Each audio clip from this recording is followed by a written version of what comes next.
ఎక్కడ చెప్పారు? మీరు ఆధారాలతో సహా బయట పెట్టండి. నిష్పక్షపాతంగా ఈ రోజున కూటమి ప్రభుత్వం వ్యవహరిస్తూ ఉంది కదా. కూటమి ప్రభుత్వం ఏ రోజున ఈ ఇటువంటివి చేసింది?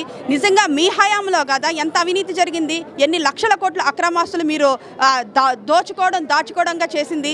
ఈరోజు కూటమి ప్రభుత్వం ప్రజలందరికీ కూడా ఒక ట్రాన్స్పరెంట్ పద్ధతిలో నిష్పక్షపాతంగా ప్రజల కోసం నిలబడింది.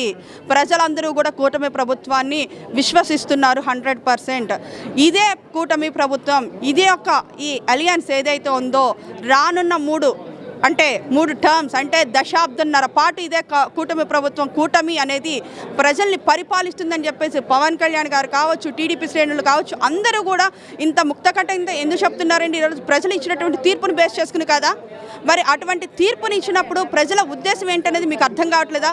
నిజంగా కూటమి ప్రభుత్వమే కనుక ఈ విధంగా అవినీతి అక్రమాలు చేస్తే ఈ రోజున ప్రతి ఒక్కరి చేతిలో ఫోన్ అనేది ఉంది కాబట్టి నిజంగా ఎక్కడైనా అవినీతి జరిగితే కనుక మీరు బయటికి తీసుకురండి.